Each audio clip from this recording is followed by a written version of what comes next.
News 4 Jax starts right now with a breaking news alert. Sky 4 flying over a local breaking news alert on the south side. A U.S. Marshal shoots a suspect in a family neighborhood. A nearby mom filmed video showing a man on the ground surrounded by officers. She chokes up when telling News 4 Jax she saw the man climb over her fence as her child slept just feet away from their home. Well, she's safe for now, but what's going to happen next time? What's going to happen next time? What if this happens again and the cops don't get in time? And so I mean, yeah, I'm grateful for today, but what about tomorrow? What's going to happen tomorrow? We've been following this local breaking news for the past 2.5 hours, and we keep getting new information and images from the scene. And just within the past 5 minutes, a News 4 Jax viewer sent us this photo of the suspect sitting there on a stretcher. When we confirmed news of this shooting, we sent a push alert to the News 4 Jax app and interrupted programming to let you know why Beach Boulevard was blocked off. It happened on Meadowbrook Boulevard near Beach and Huffman. We have 2 crews on the scene. We begin with Channel 4's Vic Michelucci, who spoke with a visibly shaken mother who witnessed this all go down. Vic.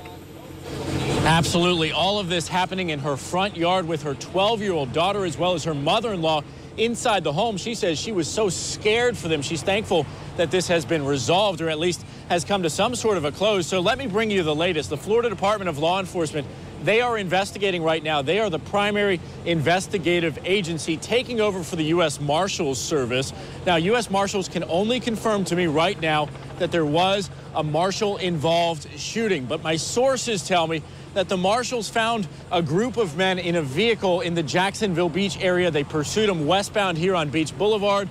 The vehicle turned off on Meadowbrook Boulevard into the front yard of that woman that you heard from, and that's when police officers and the U.S. Marshals, JSO here on scene as well, used their canine.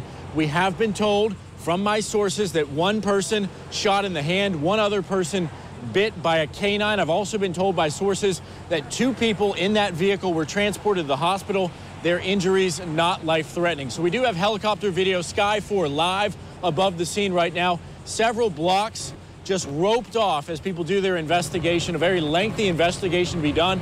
And once again, that woman says it was way too close for comfort.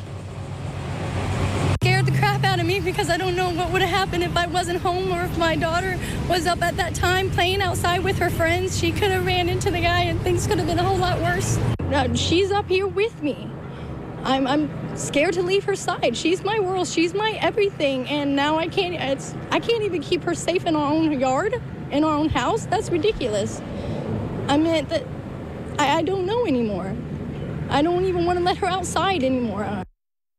All right, so a very active scene. I've been telling you that. I want to point out a couple of people that I see here. Several agents with the U.S. Marshal's Office, detectives with the Florida Department of Law Enforcement, as well as Jacksonville Sheriff's officers, and those include the lieutenant who is in charge of the homicide unit, Lieutenant Steve Gallagher, as well as the sergeant, Dan Jansen, who is in charge of the JSO cold case unit.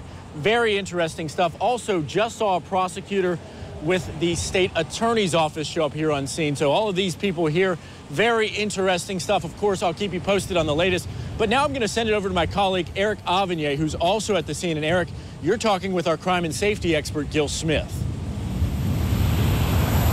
Yes, I am. But before I get to Gil Smith, I want to let our viewers know that long before all of this ended at this location, I had an eyewitness tell me that he was traveling eastbound on Beach Boulevard when he spotted the suspect's SUV traveling in his direction head on. He says he saw the federal marshals in pursuit. He says at one point the vehicle swerved, missed him, went over the median, and ended up at this location. Now, here's where it gets really interesting. I want you to listen to sound from a woman who was right here when the shooting started.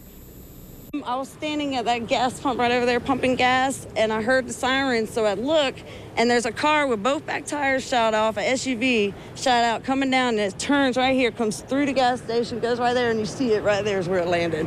And I'm sitting there pumping gas, and then you hear tat, tat, tat, and the cops running with, like, looking for the guys. And what were you doing during all this?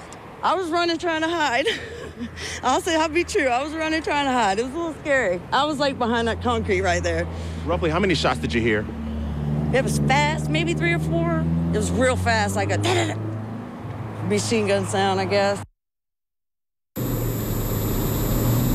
Now, to put all that in perspective, you can't see back there right now because an FDLE just arrived on scene, but she was actually within feet of where that shooting actually took place as she hid behind that wall. Joining me right now is our crime and safety analyst, Gil Smith. Gil, first of all, for federal marshals to be after someone, that's got to be really serious. Well, the U.S. Marshals, they only get involved in the most violent felony cases. Now, they have 7 regional offices around the country and 1 right here in the state of Florida because they have so many different violent drug cases here.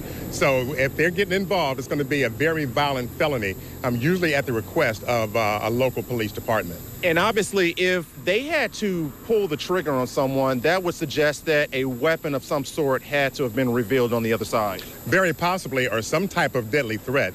They perceive something to be a serious enough threat for them to fire on the person. Right now, we just don't know what that threat was. All right, thank you again. That was our crime and safety analyst, Gil Smith. Hopefully, in time, we will find out what that threat actually was. Reporting live, Eric Avignon, Channel 4, the local station.